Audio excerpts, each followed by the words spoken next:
गुरु प्यारी साध संगत जी, आज फिर से एक सुंदर सी साखी आप सभी को सुनाने जा रही हूँ। गुरु प्यारी साध संगत जी, आज की जो साखी है उसका टाइटल है गुरुकुल। गुरुकुल आजकल देखने को ही नहीं मिलते हैं। पहले ज़माने में गुरुकुल हुआ करते थे अक्सर, और गुरुकुल का सही मायने में बहुत सार्थक अर्थ था। उसका हमारे जीवन पर बहुत गहरा असर पड़ता था। इंसान को सही मायने में सभ्यता गुरुकुल से मिलती थी। गुरु प्यारी साध संगत जी, वो गुरुकुल की सभ्यता सत्संग से भी मिलती है। तो आइए गुरु प्यारी साध संगत जी सुनते हैं आज की सुंदर सी साखी, जो हमें गुरुकुल का अर्थ समझाएगी।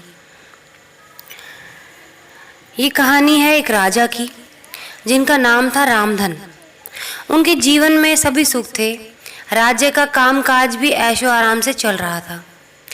राजा के नैतिक गुणों के कारण प्रजा भी बहुत खुश थी, और जिस राज्य में प्रजा खुश रहती है वहाँ की आर्थिक व्यवस्था भी दुरुस्त होती है। इस प्रकार हर क्षेत्र में राज्य का प्रवाह अच्छा था। इतने सुखों के बाद भी राजा दुखी था, क्योंकि उसकी कोई संतान नहीं थी। ये गम राजा को अंदर ही अंदर सताता रहता था। प्रजा को भी इस बात का बहुत दुख था। बहुत वर्षों के बाद राजा की ये मुराद पूरी हुई और उसके यहाँ एक सुंदर सा बेटा हुआ। पूरे नगर में कई दिनों तक जश्न मनाया गया। नागरिकों को राजमहल में दावत दी गई। राजा की इस खुशी में प्रजा भी झूम रही थी। समय बीतता जा रहा था। राजकुमार का नाम नंदन सिंह रखा गया। पूजा पाठ इंतजार के बाद राजा को संतान प्राप्त हुई, इसलिए उसे लाड़ प्यार से रखा जाता था। लेकिन कहते हैं ना, अति किसी बात की अच्छी नहीं होती। अधिक लाड़ ने नंदन सिंह को बहुत बिगाड़ दिया। बचपन में तो नंदन की बातें सबको लुभाती थी, लेकिन जैसे जैसे वो बड़ा होते गया वैसे वैसे ही वो बदतमीजी करता गया। वही उसकी बातें जो दिल को लुभाती थी वो बदतमीजी लगने लगी। नंदन बहुत ही ज़्यादा जिद्दी हो गया। उसके मन में अहंकार आ गया। वो चाहता था कि प्रजा सदैव उसके जय जयकार करे और उसकी प्रशंसा करे। उसकी बात न सुनने पर वो बहुत ज़्यादा आतंक मचा देता था, कोलाहल मचा देता था। बेचारे सैनिक को तो वो पैर की जूती ही समझता था। आए दिन उसका प्रकोप प्रजा पर उतरने लगा। वो खुद को भगवान के समान पूजता देखना चाहता था। उम्र बहुत कम थी, लेकिन अहम उससे कहीं ज़्यादा गुना बढ़ के था। नंदन के इस व्यवहार से सभी लोग बहुत दुखी थे। प्रजा आए दिन दरबार में नंदन की शिकायत लेकर आती थी, जिसके कारण राजा का सिर लज्जा से झुक जाता था। यह एक गंभीर विषय बन चुका था। एक दिन राजा ने सभी खास दरबारियों एवं मंत्रियों की सभा बुलाई और उनसे अपने दिल की बात कही कि वे राजकुमार के इस व्यवहार से अत्यंत दुखी हैं। राजकुमार इस राज्य का भविष्य है। अगर उनका व्यवहार यही रहा तो राज्य की खुशहाली चंद दिनों में जाती रहेगी। दरबारी राजा को सांत्वना देते रहे, कहते कि आप हिम्मत रखें, वरना प्रजा निसहाय हो जाएगी। मंत्री ने सुझाव दिया कि राजकुमार को एक उचित मार्गदर्शन और सामान्य जीवन के अनुभव की ज़रूरत है। आप उन्हें गुरु राधा गुप्त के आश्रम में भेज दीजिए। वहाँ तो जानवर से भी जो बदतर लोग होते हैं उनको इंसान बनाकर निकालते हैं। यह बात राजा को पसंद आई। उसने नंदन को गुरु जी के आश्रम भेज दिया। अगले दिन राजा अपने पुत्र के साथ गुरु जी के आश्रम पहुंचे। राजा ने गुरु राधा गुप्त के साथ अकेले में बात की और नंदन के विषय में सारी बातें बता दी। गुरु जी ने राजा को आश्वस्त किया, यानी उनको अश्योरेंस दी, प्रॉमिस किया, वादा किया कि जब अपने बेटे से आप आके मिलेंगे तो आपको बहुत गर्व महसूस होगा।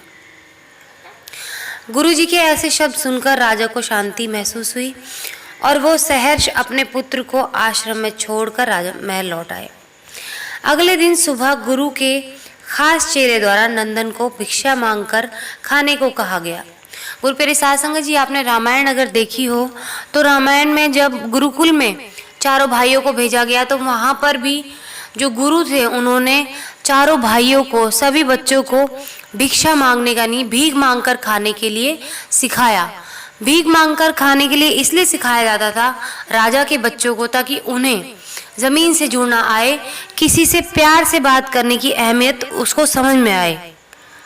विनम्रता इसी तरीके से राजा के बच्चों को सिखाई जाती थी। जो कड़वाहट उसकी बोली में थी, उसी कड़वाहट को वो भिक्षा मिटाती।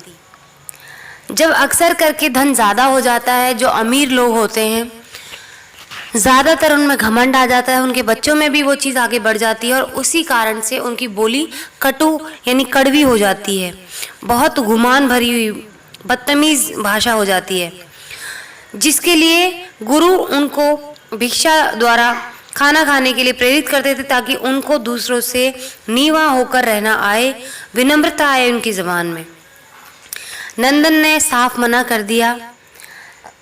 चेले ने उसे कह दिया कि अगर पेट भरना है तो भीख मांगनी ही होगी और शाम तक का टाइम है, नहीं तो भूखे रह के सो जाना।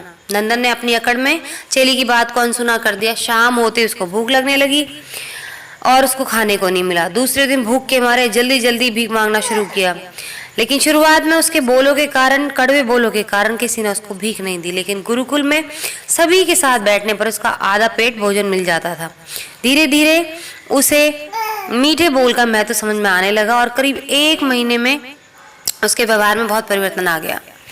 इसी तरह गुरुकुल के सभी नियमों ने राजकुमार में बहुत से परिवर्तन किए, जिसे राधा गुप्त जी भी समझ रहे थे। एक दिन राधा गुप्त जी ने नंदन को कहा कि तुम सुबह सवेरे मेरे साथ सैर पर चलना। दोनों सैर पर निकल गए। रास्ते भर बहुत बातें की। गुरुजी ने नंदन से कहा कि तुम बहुत बुद्धिमान हो और तुमसे बहुत अधिक ऊर्जा है तुम्हारे अंदर, जिसे तुम अगर सही दिशा में उपयोग करना चाहो तो तुम बहुत कुछ अच्छे काम कर सकते हो। इतनी अच्छी अच्छी बातें सुन के राजा के बेटे का तो उत्साह से इतना अंदर मन भर गया कि जो गुरु कहें वो वैसे ही करता चले। गुरु ने कहा कि हम अब बाग के अंदर आ गए हैं, इस बाग से कुछ सुंदर फूल ले आओ। फटाफट से जाके गुलाब के फूल तोड़ कर लेके आ गए नंदन। और फिर उन्होंने कहा कि नीम के पत्ते तोड़ लाओ। उन्होंने नीम के पत्ते भी ला कर दे दिए। अब गुरु ने कहा कि गुलाब का फूल सूंघ कर बताओ। उसने सूंघा और कहा कि ये तो बहुत सुंदर फूल है। उसके बाद नीम के पत्ते चखने को कहा गुरु ने। तो गुरुजी ने जब कहा कि नीम के पत्ते चखो, जब नंदन ने नीम के पत्ते चखे तो मुंह कड़वा हो गया और भागा पानी लेने के लिए, कुल्ला किया, बहुत पानी पिया। जब जाके उसके मुंह का टेस्ट ठीक हुआ तो गुरुजी ने कहा कि तुम्हें क्या समझ में आया इस फूल से और नीम के पत्तों से। मुस्कुराते हुए नंदन से पूछ रहे थे। पानी पीने के बाद नंदन को राहत मिली। फिर उसने गुरुजी से हंसने का कारण पूछा। तब गुरुजी ने उससे कहा कि जब तुमने गुलाब का फूल सूंघा तो तुम्हें उसकी खुशबू बहुत अच्छी लगी और तुमने उसकी तारीफ की, लेकिन जब तुमने नीम की पत्तियां खाई तो वो तुम्हें कड़वी लगी। तुमने उसे थूक दिया और उसकी निंदा भी की। गुरुजी ने नंदन को समझाया, जिस तरह तुम्हें जो अच्छा लगता है तुम उसकी तारीफ करते हो और जिसमें बुराई नजर आती है तो तुमने उसकी बुराई की। नीम के पत्तों की बुराई की, कड़वा लगा ना, तुम्हारा मुंह ठीक नहीं हुआ, उससे उसका टेस्ट खराब हो गया। अगर तुम किसी के साथ दुर्व्यवहार करोगे तो जैसे नीम तुम्हें कड़वा लगा वैसे ही तुम्हारा व्यवहार किसी को कड़वा लगा और तुम किसी को अच्छे नहीं लगोगे। जिस तरह से तुम नीम को नहीं अपना पाए, उसको थूक दिया मुंह में से, ऐसे ही प्रजा तुम्हें किसी दिन थूक देगी। और अगर तुम गुलाब की तरह अपने अंदर सुगंध भरोगे अपने व्यवहार के अंदर, तो सारी प्रजा तुम्हारे इर्द गिर्द घूमेगी और तुम्हारी कहा मानेगी, तुम्हारी प्रशंसा करेगी। नंदन को सारी बातें समझ में आ गई। उसको अपने किए पे बहुत पछतावा हुआ। जब राजा नंदन को लेने लौटे तो गुरुपेरी साध संगत जी एक बदले हुए अपने बेटे को पाया कि वो तो मेरा नंदन है ही नहीं जिसको मैं यहाँ पर छोड़ कर गया था। गुरु के चरणों में शीश नवाया और उनका लाख लाख धन्यवाद किया। तो गुरुपेरी साध संगत जी, गुरु की सीख ने नंदन का जीवन बहुत ही बदल दिया। वो एक क्रूर राजकुमार से एक न्यायप्रिय दयालु राजा बन गया। इस साकी से हमें शिक्षा मिलती है कि हम में गुण होंगे तो लोग हमें हमेशा पसंद करेंगे, लेकिन अगर हम अवगुणी हैं तो हमें प्रशंसा कभी नहीं मिल सकती। तो गुरु प्यारी साध संगत जी, ये अहमियत होती है हमारे जीवन में गुरु की, गुरुकुल की, सत्संग की। पहले ज़माने में जब गुरुकुल में सभी बच्चों को भेजा जाता था तो उनके अंदर सभी गुण निखर के आता था, चाहे वो कला हो, चाहे वो वीरता हो, चाहे वो नीवापन हो, चाहे किसी के लिए मन में सद्भाव हो। तो गुरु प्यारी साध संगत जी, गुरु ऐसे ही होते हैं जो हमें सही राह पर चलना सिखाते हैं, हमारे बिखरे हुए जीवन को वो समेट देते हैं और उस प्रभु परमात्मा से मिला देते हैं। हर जन जीवन के लिए हमारे मन में प्यार, दया और नेक विचार हमारे मन के अंदर वो भर देते हैं, जो कि आजकल जैसे मान लो गायब सा हो गया। गुरुकुल तो रहे ही नहीं है ज़्यादातर तो, और अगर रह भी गए हैं जो सत्संग के माध्यम से सीख सकते हैं हम लोग, तो कुछ लोग क्या करते हैं कि सत्संग जाके घर आते हैं तो सत्संग में ही उसको वहाँ पल्ले को झाड़ के आ जाते हैं और घर तक उस सीख को भूल जाते हैं, और यही हमें गर्त की तरफ धकेलती है। इसीलिए हमें अपने गुरु की बात को मानना चाहिए अगर हमें अपने उस प्रभु परमात्मा से मिलना है, क्योंकि गुरु हमेशा हमारा भला चाहते हैं। तो आइए गुरु प्यारी साध संगत जी, आज इसी के साथ इस सुंदर सी साखी को यहीं समाप्त करना चाहूँगी। मिलती हूँ अपनी अगली वीडियो में नई साखी के साथ। तब तक के लिए खुश रहें, सिमरन करते रहें, सच्ची सेवा करते रहें।